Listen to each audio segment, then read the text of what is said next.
The jungle was still, the way it only is in the first breath of morning. A thin mist floated above the forest floor, glowing like soft gold as the sun began to rise behind the trees. Drops of dew clung to ferns, and the air smelled of wet bark and orchids. Far above the forest floor, in the high arms of a strangler fig, a mother orangutan named Suri stirred from her nest of leaves. Her infant, barely a year old, clung to her chest, his tiny hand wrapped around her fur even in sleep. For a moment, there was nothing but peace, the kind that feels endless. The soft hum of insects, the chatter of macaques in the distance, and the rhythmic croak of tree frogs painted the soundscape of another ordinary morning. Suri blinked slowly, her amber eyes catching the first light of day. She pressed her nose against her baby's head, breathing in his scent, wild fruit, leaves, and the faint warmth of life. With a stretch, she moved from branch to branch, her long arms flowing like liquid motion. The forest below was alive with color, the green of moss, the glint of dragonfly wings, the shimmer of sunlight spilling through layers of leaves. Everything seemed eternal. Everything seemed safe, but the jungle often hides its warnings and whispers. As Suri reached a fruiting tree, she paused. Her baby chirped softly, but her gaze stayed fixed on the horizon, somewhere far off, past the river bend. There it was again, a sound out of place. Not a bird, not a call from the forest. It was thin, broken, human. Suri tilted her head. Her instincts urged caution, but curiosity ran deeper. She tucked her infant closer to her chest and began to move. Her body flowed across the canopy with quiet grace, disturbing nothing but the air itself. The cry came again, faint and weak. It rose, then vanished into the forest's heartbeat. The deeper she went, the stranger the silence became. The usual orchestra of the jungle had gone still. Not even the cicadas sang now. Only the wind whispered through the vines, carrying that human sound closer, like a lost echo. Then she saw her at the edge of a sunlit clearing. A woman stumbled from the tall grass. Her face was streaked with dirt, her arms covered in scratches. She moved as if the ground itself tilted beneath her. Her breathing came in sharp, uneven gasps. The smell of fear hung around her, sharp, heavy, unfamiliar. Suri stayed hidden among the leaves, clutching her baby. She didn't understand what she was seeing, but every instinct told her that this creature did not belong here. The woman's voice was hoarse, whispering something that didn't reach the canopy. And then the wind shifted. A low, rolling growl trembled through the air. It came from somewhere beyond the clearing, deep, steady, and alive with hunger. Suri froze. Her eyes widened, and her baby pressed closer against her chest. Another growl followed, then the soft thud of paws against the ground. She turned her gaze toward the grasslands that bordered the forest and saw movement, shadows, golden and fluid, gliding through the tall reeds. The sun caught their fur in streaks of light. Lions. At least 4 of them, moving with a patience that only hunters know. The largest male raised his head, his mane darkened with mud and travel. His eyes locked on the clearing where the woman stood. Lions did not belong here. Not in Borneo's dense rainforests. And yet here they were, lean and restless, like ghosts of another continent. Unknown to Suri, they had escaped a poacher's convoy days earlier, wandering hungry and confused into the jungle. The woman hadn't seen them yet. She stumbled to her knees, clutching her side, unaware of the shapes circling the grass behind her. From the canopy, Suri shifted uneasily. Her heart thudded in her chest, a deep, echoing rhythm that matched the jungle's rising pulse. The baby whimpered, sensing her tension. She quieted him with a soft sound, a low, rolling hum that orangutans use to soothe their young. Below, the lions began to spread out, forming a silent crescent around the clearing. The leader crouched low, tail twitching. His muscles rippled under his skin, ready to strike. The others followed, their golden eyes fixed on their prey. The air thickened. Even the wind stopped. The jungle waited. Suri's breathing slowed. Her gaze darted between the woman and the lions. She didn't understand what connected them, only that one was helpless and the others were deaf. Then the woman looked up for a single second. Her eyes met Suri's. It was not fear Suri saw there. It was surrender, a silent plea for help that crossed the barrier of language, species, and understanding. The orangutan blinked. Something stirred deep within her, something old and powerful, older than memory itself.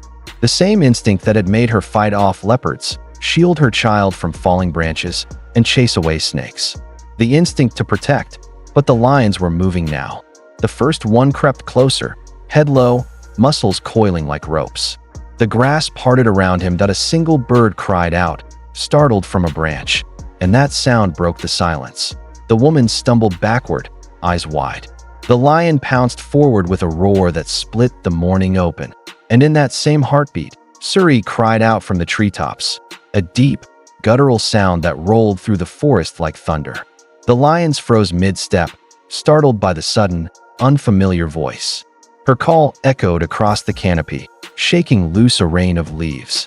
The jungle came alive again. Monkeys screamed, birds erupted into the air, and the forest floor trembled with motion. Suri clung to her branch, her baby pressed tightly to her chest. She didn't move again, only watched as the lions hesitated, their golden eyes searching the trees for the source of that defiant cry. The woman crawled back toward the shadow of the forest, every breath ragged with panic. Then, from far off, another sound answered Suri's call, a low, distant howl carried on the wind. Wolves. That Suri's eyes flicked toward the horizon, her body tense. Somewhere beyond the grass, beyond the reach of the lion's gaze, something else was coming. The lions turned their heads, uneasy now, their rhythm broken. The woman collapsed near the base of a tree, chest rising and falling. Above her, the orangutan watched, still, silent, her fur glowing orange in the slanting light. She didn't understand what was about to unfold, but she could feel the jungle shifting around her, the rhythm of life changing its beat. The morning mist began to rise again, swallowing the clearing in pale gold. The lions paced, the woman trembled, and Suri held her baby close. Eyes locked on the unseen horizon, the forest, once peaceful, now pulsed with tension somewhere deep within it. Fate was stirring, and the day that had begun in harmony would soon become a story no one could believe. And above it all, the mother orangutan waited, the calm before the storm. The jungle was no longer still. The air quivered with the low growls of lions and the sharp scent of fear.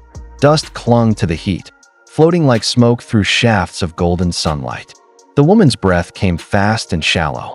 She stumbled backward through the tall grass, her trembling hands scraping against the bark of a fallen tree. Behind her, the pride moved in perfect silence, muscles rippling, eyes fixed, tails twitching with deadly rhythm. The largest lion, his mane streaked with mud and sunlight, crept forward, each step deliberate. His golden eyes locked on the wounded stranger, and his nostrils flared. Hunger had brought him far from his home, across rivers and roads, through traps and cages. Now, here in this alien jungle, he had found prey. Above him, hidden in the canopy's tangle of leaves, Suri watched. Her heart hammered in her chest. Her infant clung to her fur, tiny fingers digging into her side, his frightened cries barely a whisper.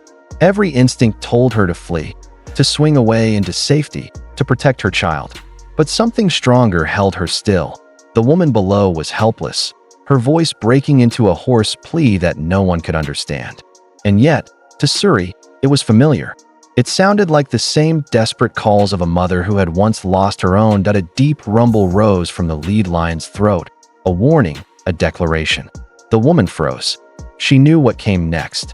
And then, before thought could catch up to instinct, Suri moved. She leapt to a lower branch, her long arms slicing through the air. Leaves and bark rained down as she released a cry that shook the clearing. A deep, guttural roar that didn't belong to any ape. A sound ripped from the center of her fear and fury. It echoed through the jungle, bouncing between the trees like a war drum. The lions stopped. Heads lifted, ears twitched. The leader turned sharply, his mane bristling. For a heartbeat, the clearing froze, predator, prey, and witness caught in the same breath. Then came another sound, from the far edge of the clearing. Beyond the thick undergrowth, a low, mournful howl rose into the air. It was long and haunting, a sound that didn't belong in these forests.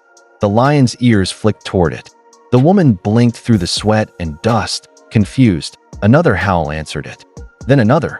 And suddenly, From the tree lean, wolves emerged, gray, lean, and scarred. They moved as one, their paws silent on the cracked earth. Their eyes were cold, calculating. At the front was an old wolf with fur so pale it gleamed white in the sunlight. He carried himself with quiet authority, each step steady and sure. The lions growled, hackles rising. They had faced hyenas, leopards, even humans, but never wolves. Suri stared from above, her breath caught in her throat. The wolves spread out, their formation tight, heads low, tails stiff. The white-furred leader turned his gaze upward and met Suri's eyes. It was a moment no one could explain. Primate and predator, two mothers of different species, two forces of nature, both watching the same helpless soul below. Something wordless passed between them.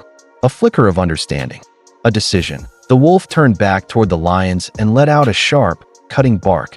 The signal. Everything erupted at once. The wolves charged. The lions roared.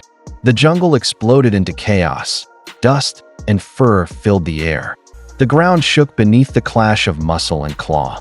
The woman screamed as the wolves darted in and out of the circle, their movements quick and precise, snapping at tails and flanks to break the lions' focus. The lions countered with savage swipes, their roars blending into thunder. From the trees, Suri dropped to a lower branch, her baby clinging tight. She tore at vines, shaking them loose until they crashed down near the lions, snapping branches that distracted their charge. She swung from trunk to trunk, her voice echoing again, wild, defiant.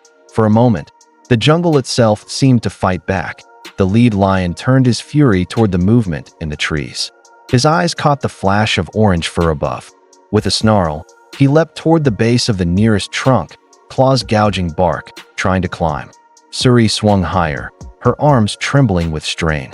Her baby whimpered in terror, clutching tighter. The lion's roar shook the leaves around her, his jaws snapping inches below her dangling foot. Then the old wolf struck that he lunged for the lion's hind leg, teeth sinking deep into flesh. The lion roared and twisted, slashing backward, but the wolf held on. The clearing erupted in snarls and cries as the rest of the pack joined in, circling the pride, snapping at legs and tails. Driving them back step by step, the woman crawled, inch by inch, toward the cover of the forest. Her hands shook, her face streaked with sweat and fear. Behind her, the fight raged on, dust rising like storm clouds around the combatants. Suri swung down to the lowest branch, her eyes fixed on the woman below. She let out a sharp bark, a call, a direction. The woman looked up through the haze and saw her, the orange figure framed by sunlight.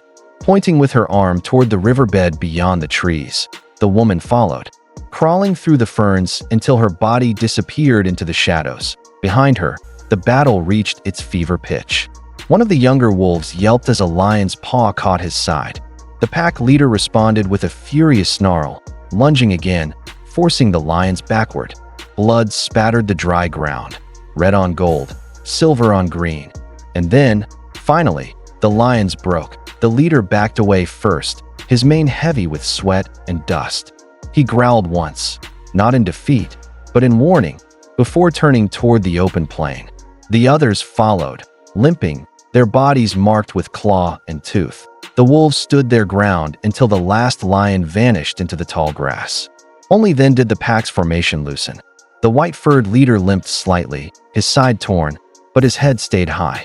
He turned once more toward the trees, toward Suri. She stared back, chest heaving, baby trembling in her arms.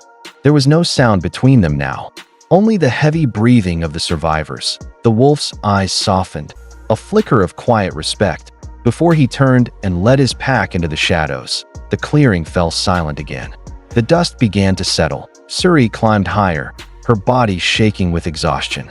She looked down at the empty clearing where the woman had been, at the trampled grass, the streaks of blood, the broken branches. Her baby pressed against her chest, his wide eyes reflecting the fading sunlight. The jungle was still again, but it was not the same silence as before. It was heavier, sadder, wiser. Suri held her infant close, her hand resting protectively over his tiny back. Below, the trail of footprints, human, lion, and wolf, wove together in the soft earth, tangled like the threads of fate itself. High above the wrecked clearing, the mother orangutan watched the horizon.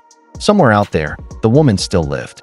Somewhere out there, the wolves were disappearing into the wild. And for one fleeting moment, the jungle had witnessed something it had never seen before: mercy, born not from words, but from the raw, shared language of survival. The day's heat faded into dusk, and the sound of the forest slowly returned, cautious, uncertain. Alive, the camera would pull back now, high above the canopy, through the drifting dust and golden light, as the jungle took back its breath. And Suri, the mother of the trees, clung to her child beneath the fading sun. The battle was over. But the story was far from ending. Rain came softly at first, a thin silver curtain that hung between the broken trees and the bruised sky. The air smelled of wet earth and crushed leaves, and for the first time in hours, the jungle began to breathe again. The wind that once carried growls and cries now whispered through the canopy like a sigh of relief. Beneath that endless green roof, the storm of violence had passed. The lions had vanished into the shadows, their golden coats streaked with mud and shame. Their hunt had failed, their hunger left unsatisfied. For a long moment after they disappeared, the clearing stood still. Only the sound of the rain and the slow, trembling breath of the woman filled the air. She sat on her knees in the mud, shaking, her eyes darting between the trees as if the ghosts of what had happened still lingered there. Her clothes were torn, her hands covered in dirt and blood. She didn't yet understand why she was alive. Above her, the branches rustled. Suri watched from the dripping canopy, her orange fur darkened by rain. The baby clung tightly to her chest, small fingers buried in her mother's wet hair. Suri's heart still raced with the echo of the battle, the roars, the snarls, the desperate scramble for survival. But now there was only silence, heavy and raw. The wolves stood at the edge of the clearing, their silver-gray coats glinting under the rain. They did not move toward the woman, nor toward Suri. They simply waited, like sentinels placed there by something greater than instinct. The old wolf, the one with fur as pale as winter frost, stepped forward. His breath steamed in the cool air, his eyes never leaving Suri's. There was something ancient in that look, a kind of understanding that went beyond fear or hunger. The jungle had seen many things, but this moment was different. Predator and primate stood in quiet balance, neither friend nor foe, just survivors bound by the same fragile thread of mercy. Suri began to descend, slow and deliberate, every movement careful. Her long fingers wrapped around wet vines. Her feet touched moss and bark slick with rain. The baby whimpered softly, pressing close. When Suri reached the ground, the wolves shifted, alert but still.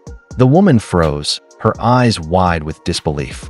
The orangutan stood only a few feet away now, tall, strong, and drenched.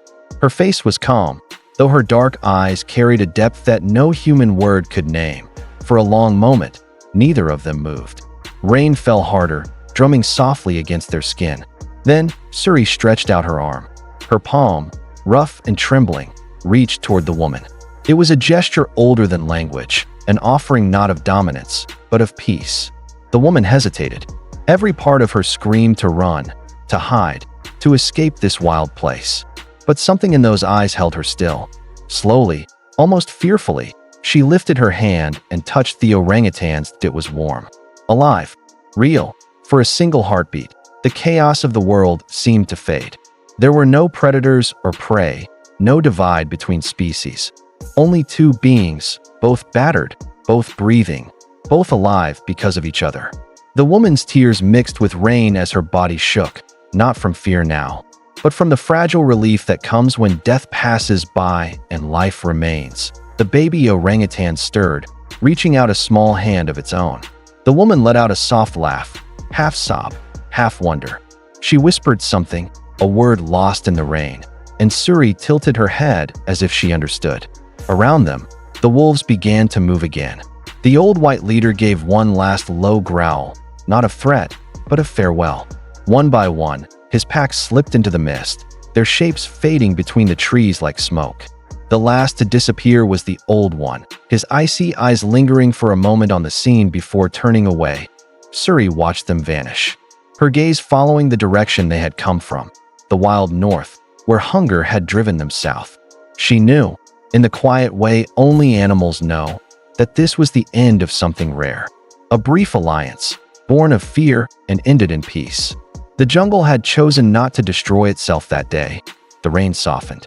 Drops clung to every leaf, every strand of fur, every blade of grass. The woman sat back, exhausted but alive. She looked at the orangutan, at the baby clinging to her, and whispered, "Thank you." The words meant nothing in the language of the forest, but the tone, the trembling honesty of it, carried meaning enough. Suri turned away then, climbing slowly back toward the trees. The baby nestled into her arm, its tiny hand pressed against her chest, where her heartbeat pulsed steady and strong. From above, she looked down once more at the woman, this fragile creature from another world, and then at the clearing that had nearly become a grave.